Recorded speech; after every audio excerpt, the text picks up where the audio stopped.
Friends, അപ്പോൾ നമ്മളൊരു കോവയ്ക്ക മസാല റോസ്റ്റാണ് ഉണ്ടാക്കാൻ പോകുന്നത്.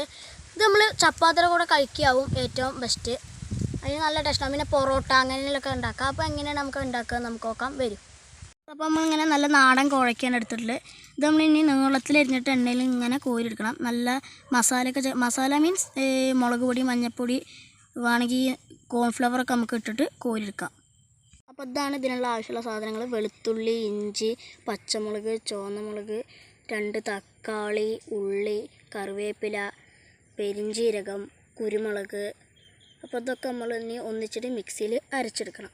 ഇപ്പോൾ ഈ കോവക്കയിൽ മഞ്ഞൾപ്പൊടി, ഉപ്പ്, മുളക് പൊടി ഒക്കെ ഇട്ട് ഇനി നമുക്ക് ഗോതമ്പ് പൊടി കൂടി ഇട്ടിട്ട് എണ്ണയിൽ വറുത്ത് കോരാം.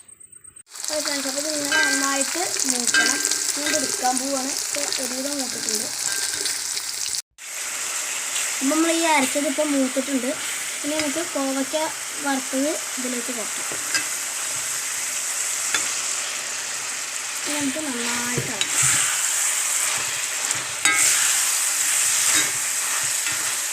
ഫ്രണ്ട്സ്, അപ്പം നമ്മളങ്ങനെ കോവയ്ക്ക മസാല റോസ്റ്റ് റെഡി ആയിരിക്കുകയാണ്.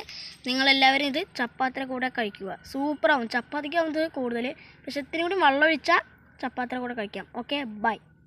അടുത്ത വീഡിയോയുമായി ഇനിയും ഞാൻ വരാം. ബൈ.